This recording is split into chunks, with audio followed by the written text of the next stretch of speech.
Hello guys, WhatsApp. आज हम लोग आपके लिए एक और एपिसोड लेके आए हैं द फुटबॉल क्रैकहेड्स पॉडकास्ट का। मेरे साथ आज जुड़े हैं ध्रुव सिंह और मार्क विशु, जिन्होंने आज आपको दिख रहा होगा चश्मे पहने हुए हैं, क्योंकि काले चश्मे उनके आंसू छुपाने के लिए अभी तक उस फाइनल की हार के गम में हैं।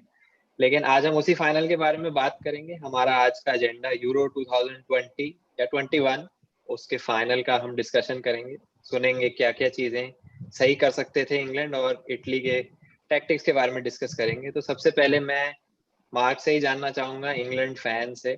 मेरा पहला क्वेश्चन हम्म उन्हीं से है कि होम स्टेडियम में मैच था, पहले 2 मिनट में गोल मार दिया था, इटली प्रेशर में था पहले 30 मिनट तक, इससे बढ़िया स्टार्ट नहीं मिल सकता था। क्या इंग्लैंड ने गलत किया फर्स्ट हाफ के बाद और एक्स्ट्रा टाइम में भी, कि वो कैपिटलाइज नहीं कर पाया अपनी अर्ली एडवांटेज? देखिए, मैं पहले 2 मिनट में ऐसे ही मैं मतलब अपने दोस्त के साथ में मैच देख रहा था, जो हमारे स्पेशल गेस्ट हैं रोहन सिंह। उनके साथ में मैच देख रहा था, तो मैं ऐसे ही चिप्स लेने गया था बाहर से। मैं जैसे ही रूम में बैठा मैच देखने के लिए, चिप्स का पैकेट खोला और कमेंटेटर की आवाज सुनी और गोल देखा, वो भी लुक शॉ ने मारा। मैं ऐसे चिल्ला रहा था, मुझे लग रहा था पूरा टावर उठ चुका होगा। इतना स्पेशल मोमेंट लगा मेरे को उसके लिए, specially what he has been going through throughout his career. एकदम पैर टूट गया था ऑलमोस्ट उनका पूरा। और फिर जोजे मोरिनियो ने उनको पूरे टीम के प्रेस कॉन्फ्रेंस के सामने उनकी बेइज्जती करी। बेइज्जती ही कहेंगे उसको हम। और फिर वापस उनका रिसर्जेंस हुआ और एकदम बढ़िया खेल आए। और फिर विंग बैक की पोजीशन में बहुत बढ़िया खेले। हमने देखा कि पहली बार खेला उन्होंने ऐसे। और हमने देखा कि फर्स्ट मिनट पहले 20 मिनट में हमने देखा कि ट्रिपियर जो थे वो भी काफी हाई जा रहे थे, और वॉकर के पेस के साथ आपको पता है ये चीट कोड जैसे हैं वो, कितना भी भाग लो वॉकर आपको पकड़ ही लेंगे। और ट्रिपियर काफी बढ़िया खेल रहे थे। उनका बॉल देखा था हमने शॉ के लिए, एकदम बढ़िया पास था, और बॉल ही तो देखी इतनी बढ़िया मारी थी वो। इससे बढ़िया स्टार्ट आपको मिल नहीं सकता था, और फैंस को आपने जगा दिया था और फैंस पूरे चिल्ला रहे थे, पूरा स्टेडियम हिल रहा था। उसके बाद वो जो आदमी जिससे मेरे को सख्त नफरत है, और पूरे टूर्नामेंट मैंने आप सबको यही बोला है कि हारेंगे तो उसी की वजह से हारेंगे, और ये देखने को मिल गया हमको कि क्यों हारे हम। एक होता है कि आप कैरी होते हो अपने प्लेयर से, जैसे ओली गनर सोल्जायर है और ये है गैरेथ साउथगेट, और एक होते हैं रॉबर्टो मैंचिनी, जिन्होंने एकदम अंडर प्रेशर क्या बढ़िया टैक्टिकल स्विच किया। और हमने देखा कि despite Spinazzola not being there, one of his best players this tournament, उन्होंने ये टूर्नामेंट जीता। जो कि सेकंड हाफ में हमने इटली के साइड की ब्रिलियंस देखी। हमने देखा कि काफी बढ़िया खेले थे। और मैं अभी बोल नहीं पा रहा हूँ ढंग से, ध्रुव आप टेक ओवर कर लीजिए, मेरे इमोशंस मेरे को ओवरटेक कर रहे हैं। जैसा कि आपने बोला वॉकर की डिफेंडिंग, वॉकर हमेशा इंसिनियर को रोक ले रहे। फर्स्ट हाफ में इमोबिले को भी स्पेस नहीं, वॉकर कभी आप देखेंगे सेंटर लाइन से कम पीछे तक भागते, कोई उनको क्रॉस नहीं कर सकता था। इटली ये फर्स्ट हाफ में जान चुकी थी। तो रॉबर्ट मैंचिनी कुछ अपने टैक्टिक्स का पिटारा खोल के एक टैक्टिक्स लगाई कि हाँ ऐसे प्लेयर को डाला जाए जो कि थोड़े कॉर्नर्स पे कैपिटलाइज करे मोमेंट्स को। तो उनका वही था। और अगर एक छोटा सा भी मोमेंट हो तो फिर वो जैसे कि इटली अपने डिफेंडिंग मास्टर क्लास के लिए जानी जाती है, तो डिफेंड करते रहे। केलिनी का वो येलो कार्ड जो साका को ऐसे खींच के रोका था 90 प्लस मिनट्स पे, ताकि गेम को ओवर टाइम ले जाया जाए। ये एक्सपीरियंस ये होता है कि केलिनी ने उनको खींच के अपने लिए अपने जो पूरा गेम विदाउट कार्ड जा रहे थे अपने ऊपर एक येलो कार्ड लिया फॉर द टीम। तो कुछ लोग बोलते कि वो रेड कार्ड होता क्योंकि साका क्लियर थे वो सीधे, बट बिल्कुल नहीं। वहाँ पे पीछे 2 डिफेंडर और थे कवर करने के लिए, प्लस बॉल भी ऑलमोस्ट लाइन के बाहर जा चुकी थी। वो थ्रो होता ज्यादा से ज्यादा। नहीं, हाँ क्या रेड तो बिल्कुल भी नहीं था। रेड कभी रेड नहीं था, वो बस इंग्लैंड फैंस है जो कि बस अपने आप को ग्लोरीफाई करते हैं, जैसा कि मैंने पहले ही बिल्कुल बोला था, बिल्कुल। It's not coming home, it went to Rome. तो वो मेरे को मालूम था, वो बस इंग्लैंड फैंस हाइप अप करके रखते हैं पूरे सोशल मीडिया को, वरना इंग्लैंड की ऐसी टैक्टिक्स ही नहीं कि वो यूरो नहीं, जैसा समय टूर्नामेंट समय जीत ने तो सके। बता दिया था कि बेल्जियम भी कहाँ तक पहुंची थी। समय ने तो बता दिया था कि बेल्जियम भी कहाँ तक पहुंची थी। वो समय भी वो बोलता है, और समय बोल चुका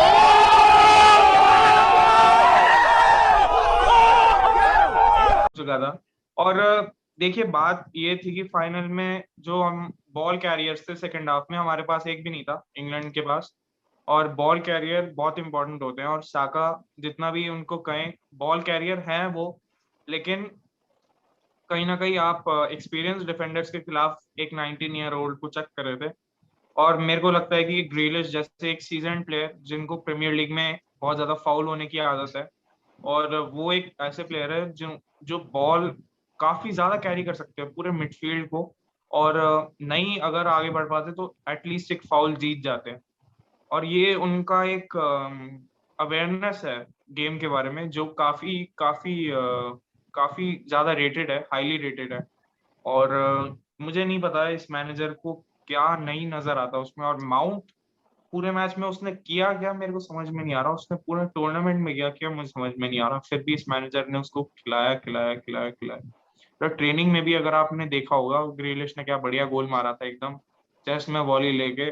ये भी देख के आप अगर खिलाओगे नहीं ऐसे प्लेयर को, तो फिर क्या फायदा खेलने का। और जब तक गैरेथ साउथगेट इस टीम को खिलाते रहेंगे, मुझे नहीं लगता हम आगे बढ़ पाएंगे। और हमारे क्वालिटी है, बेशक क्वालिटी है, और कैरी कर सकते हैं इस मैनेजर को। बट जहां तक देखा जाए, अगर आप ऐसे साइड्स के खिलाफ आओगे तो बात नहीं बनती। और लक भी पेनल्टीज में काफी खराब था। काफी बढ़िया सेव था पिकफोर्ड का। जब उन्होंने सेव किया तो मैं ऐसे हिल गया था एकदम। फिर से मैंने पूरी टावर को उठा दिया था चिल्ला चिल्ला के। लेकिन फिर से उसके बाद डिसअपॉइंटमेंट देखने को मिला जब सागा ने पेनल्टी मिस कर दिया। और एक एक और इम्पोर्टेंट बात जिसपे हम अलग से टच करेंगे, वो थी जो रेशियल अब्यूज थी तीनों प्लेयर्स के साथ। अभी हम आगे बढ़ते हैं आदित्य जी के साथ। जी बिल्कुल, इस शूट आउट पे और इस रेशियल अब्यूज पे हम बात करेंगे। लेकिन उससे पहले मैं ध्रुव से जानना चाहूंगा कि रॉबर्टो मैंचिनी की हमने बात की, और मैन सिटी को प्रीमियर लीग टाइटल जितवा चुके हैं, एक विनिंग मेंटालिटी है उनमें। इंटर मिलान के साथ भी बहुत सारे टाइटल्स जीते हैं उन्होंने। और मैं, जैसे हमने टैक्टिकल स्विच की बात की कि किएजा ने लूक शॉ को ट्रैक नहीं किया था पहले गोल पे, तो मैंचिनी बड़ा नाराज थे, उनसे चिल्ला रहे थे। और उन्होंने हल्का सा एक क्विक स्विच किया था कि 4-3-3 से एक 4-1-4-1 टाइप ऑफ फॉर्मेशन पे आ गए थे। और किएजा, ऑब्वियसली मैं आपसे जानना चाहूंगा कि किएजा की परफॉर्मेंस कैसी थी, और ओवरऑल इस इटली ने सेकंड हाफ में जो इंग्लैंड को डोमिनेट किया उसके बारे में आपके क्या विचार। देखिए, मांचीनी ने, जैसे कि आपने बोला कि मैनचेस्टर सिटी के साथ प्रीमियर लीग जीत चुके हैं, इंटर के साथ ट्रॉफीज जीती हुई हैं, तो उनके पास एक्सपीरियंस है कि हाँ, उन्होंने देखा कि कैसा से मिस्टेक हुई, कैसा as a young player grow कर रहे हैं, उनसे मिस्टेक्स हो सकती हैं, तो 4-3-3 से फॉर्मेशन चेंज की, तो वो एक्सपीरियंस आता है। वेयर साउथगेट कुछ ज्यादा तो दिखा नहीं है उनसे। और न्यूज़ भी आ रही है कि शायद वो वर्ल्ड कप के लिए भी इंग्लैंड के स्क्वाड को लीड करेंगे। तो मैं अभी भी इंग्लैंड फैंस को बता दूं कि 2022 में इट्स कमिंग होम वाला चैंट वापस ना करें, क्योंकि मेरे को तो पूरा विश्वास है वो होगा नहीं। बट स्टिल मैच पे आते हैं तो हाँ, वहाँ पे की ऐसा की एक गलती थी, बट अभी उनके पास बहुत टाइम है, वो ग्रो करेंगे। जुवेंटस जैसी टीम में खेल रहे हैं, तो उनके पास एक्सपीरियंस खिलाड़ी हैं जो उनको अच्छे से ट्रेन कर सकते हैं। रोनाल्डो इतना like world class top player, वो उनको गाइड कर सकते हैं। देन डिबाला है, वो तो आजकल उनका फॉर्म ज्यादा दिख नहीं रहा, बट स्टिल उनके पास भी एक्सपीरियंस है। तो ये सब अपनी मिस्टेक से लर्न करेंगे और फिर इटली को अगले वर्ल्ड कप में भी कहीं दूर तक ले जाएंगे। बिल्कुल, हमने देखा कि कैसे लेफ्ट से कट, पहले राइट से कटे थे फर्स्ट हाफ में, जो इटली के गेम का पहला रियल चांस था। सेकंड हाफ में लेफ्ट से कटे और बहुत ही अच्छा खेले। सेकंड हाफ में मैं मार्क आपसे जानना चाहूंगा कि मेरे विचार में इंग्लैंड बहुत ज्यादा डिफेंसिव हो गया था और अकेले केन और स्टर्लिंग को आगे छोड़ दिया, तो किएलिनी, बोनुcci और जॉर्जिनियो ने पूरा मार्क करके रखा था। लॉन्ग बॉल पे लॉन्ग बॉल डाले जा रहे थे, लेकिन उसका कुछ फायदा नहीं हुआ। लेकिन जो कुछ हुआ, इंग्लैंड किसी तरह मैच को पेनल्टीज तक लेके गया, जो कि मेरे ख्याल से साउथगेट का इंटेंशन था। लेकिन पेनल्टीज में ऑब्वियसली हमें पता है कि उनकी जो चॉइसेस थी बहुत ही कंट्रोवर्शियल थी, कि जेडन सांचो और Bukayo Saka obviously fifth penalty taker. तो मैं आपसे जानना चाहूंगा कि कौन होने चाहिए थे इंग्लैंड के पेनल्टी टेकर्स, और जॉर्डन पिकफोर्ड की अगर आप थोड़ी सी बात करें तो। Have you ever thought about it कि going out on penalties उससे ज्यादा कुछ इंग्लिश हो सकता है? और ये दोबारा फाइनल स्टेजेस में हमको देखने को मिला कि पेनल्टीज में चले गए। और नहीं, पहली बात, आपको मार्कस रैशफोर्ड और सैंचो को पहले लाना चाहिए था, स्टर्लिंग के लिए जो कुछ भी नहीं कर रहे थे, और या फिर माउंट के लिए या ऐसे किसी प्लेयर के लिए। मतलब ग्रीलिश तो आ गए थे उनके लिए पहले, या फिर आप पेनल्टी टेकर की बात कर रहे हैं तो फिर ऐसे ही ले आते हैं ऐसे किसी फालतू प्लेयर के लिए जो खेल भी नहीं रहा था ढंग से। तो हमने देखा था कि क्योंकि जब प्लेयर आता है तो फिर उसको एक गेम का फील भी वहां होना चाहिए। आप अगर ऐसे ही चक इन कर दोगे और 50,000 लोग चिल्ला रहे आपके आसपास, तो एकदम से आपके ऊपर एक प्रेशर सा आता है। और ये कोई टैक्टिकल या ऐसा कुछ वो नहीं है, ये एक नॉर्मल ह्यूमन का फिजिकल बॉडी के बारे में एक थॉट है जो बेसिकली हम जैसे बच्चों को भी आ सकता है, तो ऑब्वियसली उस आदमी को भी आया होगा, लेकिन नहीं, उस बंदे ने सोचा नहीं। और the three of them, young black men, proud black men, they missed penalties and जो भी हुआ हम उनके साथ है। और मैं इसके साथ बिल्कुल भी अग्री नहीं करता हूँ, क्योंकि अब उनको गाली देके क्या फायदा जबकि मैच वो हार चुके हैं। मतलब कि कंस्ट्रक्टिव क्रिटिसिज्म के साथ मैं अग्री कर सकता हूँ, बट ऐसे ब्लैबरिंग फूल्स के साथ मैं नहीं कर सकता, जो कुछ भी बोलते हैं जो उनके मन में आता है ट्विटर पे बैठ के एक स्क्रीन के पीछे, जो वो सामने भी नहीं आके बोल सकते। तो ऐसे कावर्ड्स के साथ तो मैं ऐसे बिल्कुल सहमत नहीं हूँ कि वो ऐसे कर रहे हैं। और जॉर्डन पिकफोर्ड के बारे में बात करें तो I think he did enough to be the hero of the night. और जॉर्जिनियो का पेनल्टी सेव किया, और सेव करने के बाद वो ऐसे ऐसे कर रहे थे जाते हुए, फिर गोल मिस कर दिया सागा ने। तो काफी सैड मोमेंट था वो। और मेरे को लगता है कि Pickford was absolutely brilliant for England through out this tournament. और काफी सारे मैचेस में उनके काफी सारे बढ़िया सेव्स थे। जर्मनी के खिलाफ बढ़िया था, हैवर्ट्स का जो सेव था एकदम। और पहले तो मैचेस में भी उन्होंने सेव्स करे थे। हालांकि डिफेंस काफी टाइट था, लेकिन उन्होंने भी बढ़िया सेव्स करे। और two standout players England के लिए मैं बोलना चाहूंगा कि मैग्वायर और शॉ थे। अटैक में Harry Kane on end of रहे हैं, और स्टर्लिंग काफी काफी सारे मैचेस में उन्होंने मेरे को इरिटेट किया, इतना आप महसूस नहीं कर सकते मेरी फीलिंग्स को भी। और हैरी मैग्वायर एक ऐसे कांस्टेंट रहे हैं इस इंग्लैंड टीम के लिए, जो मतलब बैक से लीड कर रहे हैं। और उनके एरियल डूल्स मुझे नहीं लगता कि वो कभी हारे हैं इस टूर्नामेंट में, मतलब कि एक दो हारे होंगे, उससे ज्यादा नहीं हारे। और हैरी मैग्वायर काफी ज्यादा एकदम डोमिनेंट रहे थे, जैसे कि सर्जियो रामोस खेलते थे स्पेन के लिए और रियल मैड्रिड के लिए। और ऑन द बॉल भी काफी बढ़िया पासिंग चल रही थी उनकी लूक शॉ के साथ और स्टर्लिंग के साथ। शॉ के बारे में बात करी जाए तो शॉ भी बढ़िया थे, लेकिन अब मैं ज्यादा कुछ कहना नहीं चाहता, क्योंकि जो होना था हो चुका है। और इस दुख भरी कहानी से मैं अभी थोड़ा आगे बढ़ना चाहता हूँ मैनचेस्टर यूनाइटेड की तरफ। तो आदित्य, आप आगे ले जाइए हमको।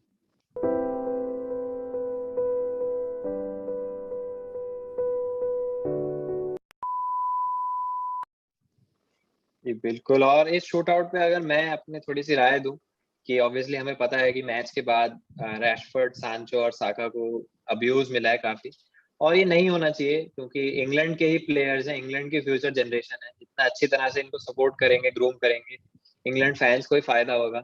और मेरे ख्याल से तो बुकायो साका को फिफ्थ पेनल्टी देनी ही नहीं चाहिए थी, क्योंकि पेनल्टीज में नर्व नर्व्स चाहिए आपको, टेक्निक से ज्यादा। हमने देखा एरिक डायर ने पेनल्टी मारी हुई है इंग्लैंड के लिए, और अगर मेरे ख्याल से जैसे रैशफोर्ड और सांचो को लेट बुलाया, थोड़ा जल्दी बुला सकते तो उसका भी फायदा होता, गेम का फील तो मिलता ही, और बनुची केलिनी दोनों येलो कार्ड्स पे थे एक्स्ट्रा टाइम में, तो उसका भी शायद पेस से फायदा उठा सकते थे। लेकिन फिफ्थ पेनल्टी के लिए जैसे रॉय कीन ने अपने पोस्ट मैच प्रेजेंट इंटरव्यू में बोला था कि रहीम स्टर्लिंग और जैक ग्रिलिश को वहीं खड़े नहीं रहना चाहिए था, उनको खुद अपने आप को आगे रखना चाहिए था कि हम पेनल्टी लेंगे, हम इतना प्रेशर नहीं डालेंगे इस पे। और बट फिर जैक अगर ग्रिलिश ने ट्विटर पे भी बोला, आपने उनका ट्विटर देखा, उन्होंने बोला कि फिर मैंने वही बोला था मैनेजर की गैफर गलती हो को, जाती है। I told the gaffer that I wanted to take the penalty but it had already been decided, the order had already been decided and Saka had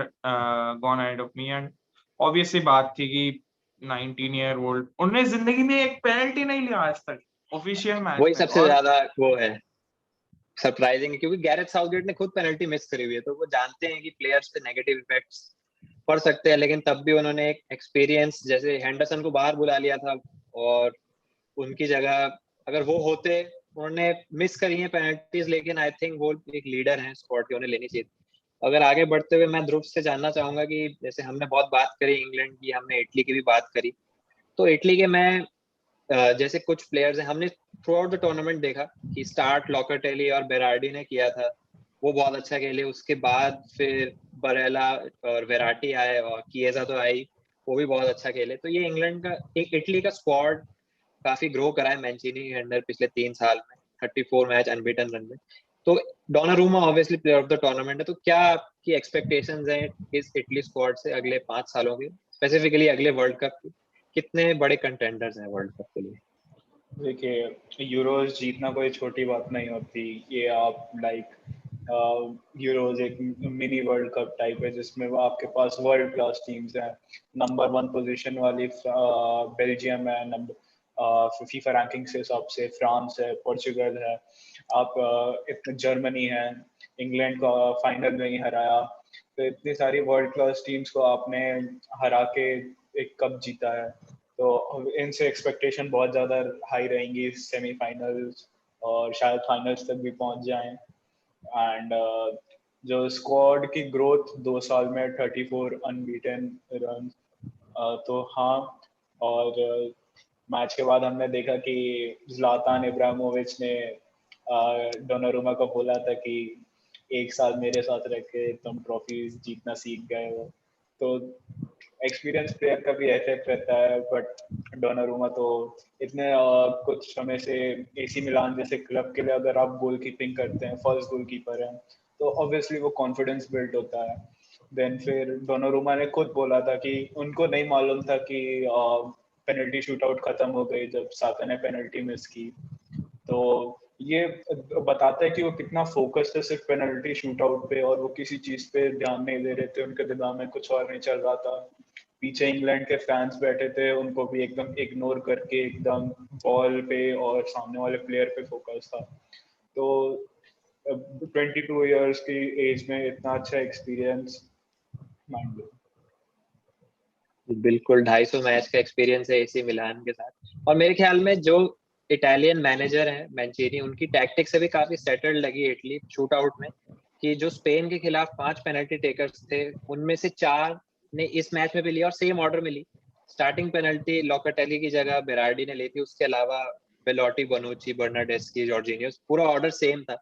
और इंग्लैंड का ऑब्वियसली पहला शूट आउट था इस टूर्नामेंट में, और उनकी history हमें पता ही है शूट आउट के साथ। और हमने देखा कि ऑब्वियसली बहुत अच्छा टूर्नामेंट था euros. In the and I think best team जीती, आई एम श्योर आप दोनों भी एग्री करते होंगे। लेकिन हमने टूर्नामेंट के बाद देखा कि डोनारूमा को best player of the tournament का अवार्ड मिला था। मैं पर्सनली इससे एग्री नहीं करता हूँ, तो मैं आप दोनों से जानना चाहूंगा, आप दोनों के बेस्ट प्लेयर्स कौन थे इस टूर्नामेंट?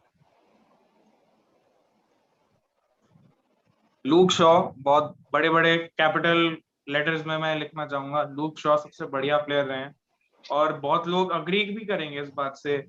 ऐसा नहीं कि ये बहुत अंडररेटेड टॉपिक है या डिबेट है कि लूक शॉ को होना चाहिए था। बहुत लोगों ने अग्री भी किया इस बात से कि लूक शॉ को होना चाहिए था।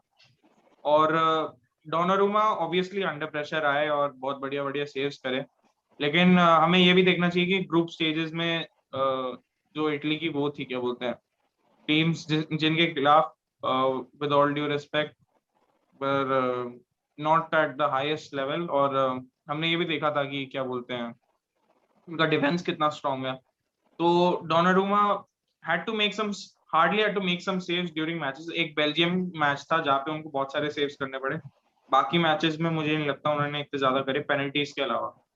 और शॉ को हमने देखा कि काफी सारे कंसिस्टेंट परफॉर्मेंस देते रहे हैं, और यही नहीं कि बैक पासेस देते रहे हैं पूरे टूर्नामेंट और एकदम से असिस्ट दे दिया गलती से।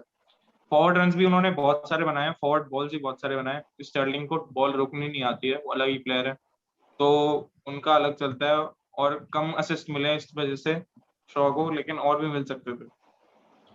एंड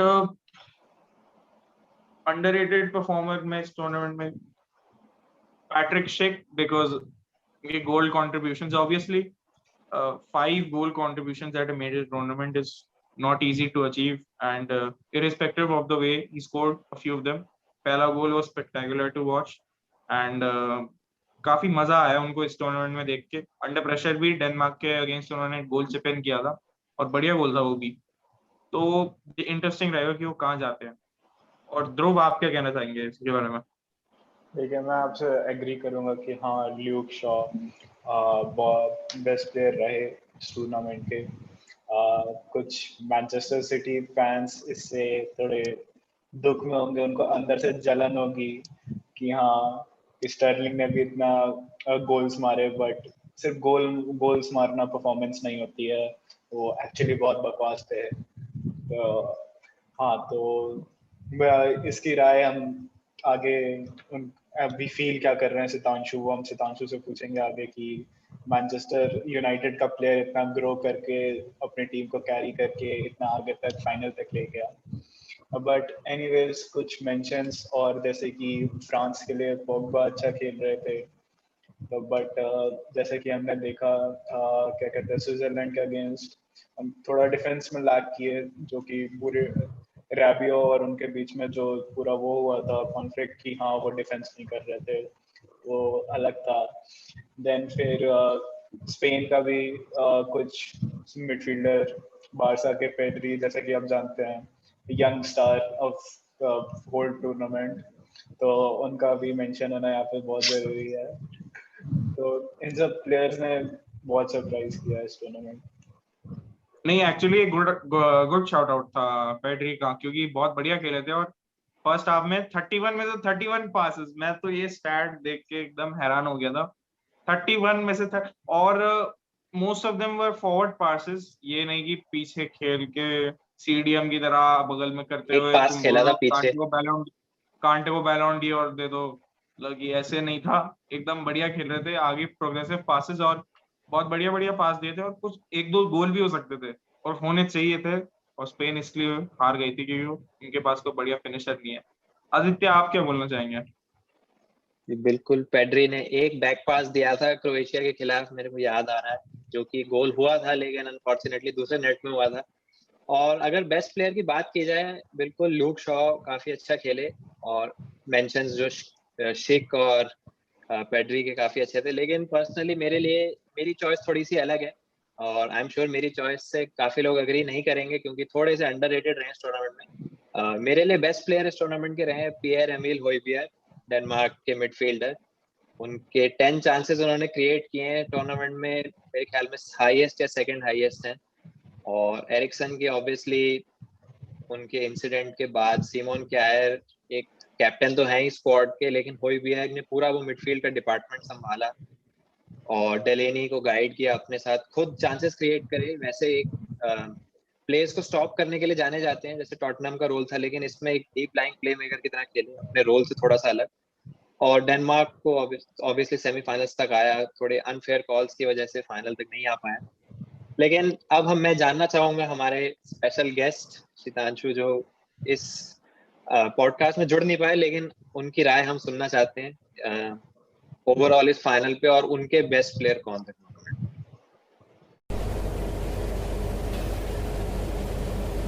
शुक्रिया आदित्य, बहुत बहुत आपका for letting me put my views through this video which I am recording. मतलब आप लोग का पॉडकास्ट हो गया, उसके बाद मेरा वीडियो रिकॉर्ड हो रहा है।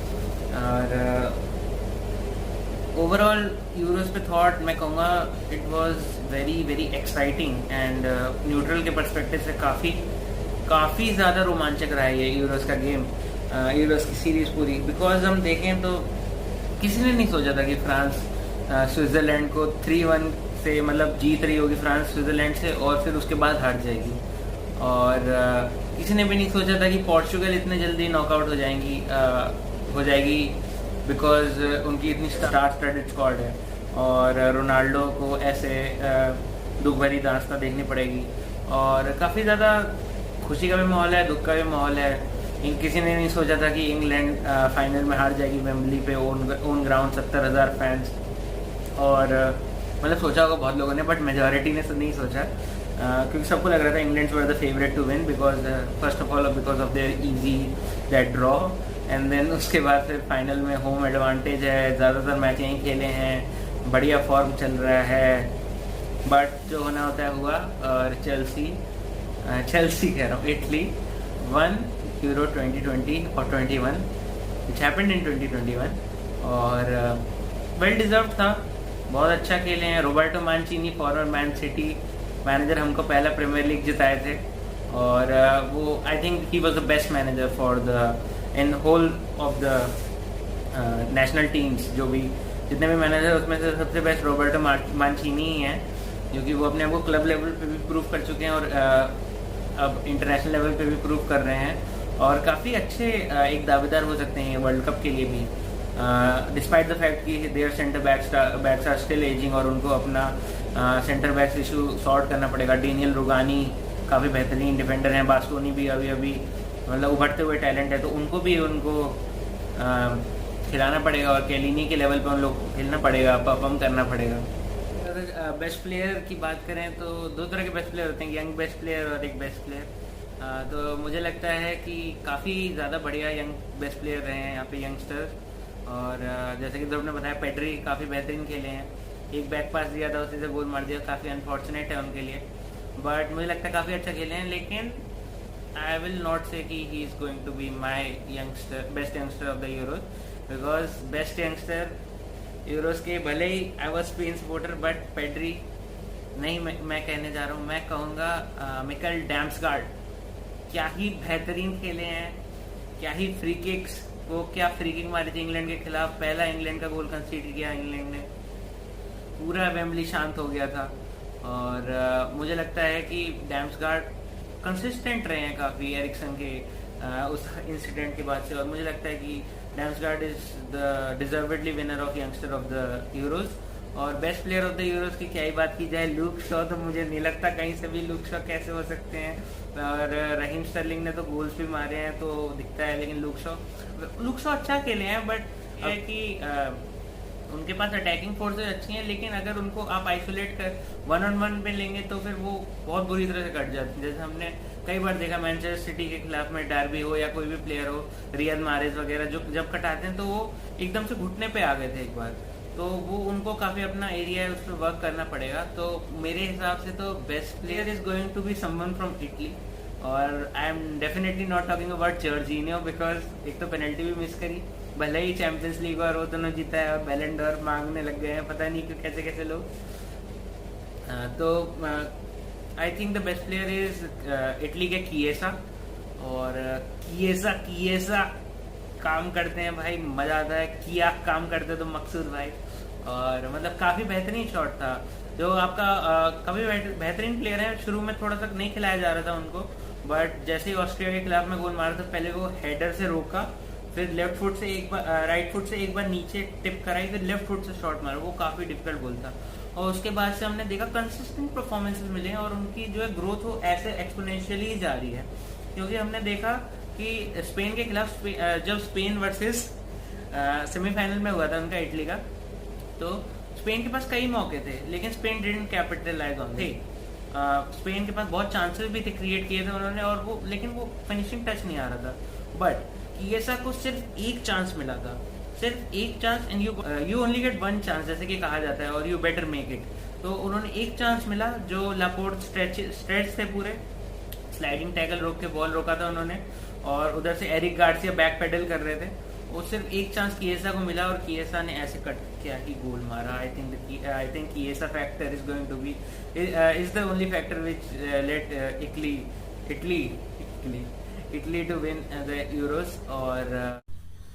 और इसमें मैं एक और पॉइंट ऐड करना चाहूँगा कि एज स्पेनिश सपोर्टर मैंने कभी भी एक्सपेक्ट नहीं किया था कि स्पेन इतना डीप जाएगी टूर्नामेंट में, क्योंकि रामोस का एक्सक्लूजन कोई भी लीडर जैसा नहीं था. बट एमरिक लापोर्ट उठ के आए, उनको एक बहुत बड़ा शाउट आउट जाता है. गोल्स भी मारे, गोल्स बचाए भी. भले ही उतना अच्छा डिफेंड नहीं था एरिक गार्सिया के साथ में, बट काफ़ी अच्छा उन्होंने संभाला बैक फोर को. एस्पिलिक्वेटा ने भी काफ़ी अच्छा काम किया. फर्रान टोरेस अपना फ्लेयर दिखाए. और मुझे लगता है कि स्पेन का काफ़ी अच्छा फ्यूचर है और भी बेहतरीन टैलेंट्स आ रहे हैं आपके बार्सिलोना एकेडमी से, अंसू फाटी वगैरह भी. तो मुझे लगता है कि काफ़ी इंटरेस्टिंग होने वाला है. और काफ़ी ज़्यादा मैंने मतलब सोचा नहीं था कि सेमीफाइनल तक पहुंच जाएंगे बिना रामोस के. बट बहुत अच्छा सीज़न रहा है ये यूरोस का स्पेन के लिए और काफ़ी हाई सीलिंग है, काफ़ी एक्साइटिंग होने वाला है. बस फिलहाल के अभी के पॉडकास्ट में इतना ही, मतलब मेरी तरफ से इतना ही अभी पॉडकास्ट में. चलिए, thank you so much Hitanshu. हम चाहते हैं कि आप अपना पेपर क्लियर करें और जल्दी से हमारे पॉडकास्ट को फिर से ज्वाइन करें. So that's it for today guys. उम्मीद है आपको हमारा आज का पॉडकास्ट पसंद आया होगा. और इसके आगे फुटबॉल सीजन खत्म हो गया है, लेकिन हम कंटेंट लाने का सोच रहे हैं आपके लिए. जैसे अगर हम आपके लिए एक प्लेयर बेस्ट 11 लाने का सोच रहे हैं यूरोस का, और भी हम ट्रांसफर्स वगैरह के बारे में बातचीत करते रहेंगे. तो लाइक करिए, शेयर करिए, हमारे चैनल को सब्सक्राइब करिए. और bye guys. And say no to racism. बिल्कुल, say no to racism. Bye guys, thank you so much. Stay safe.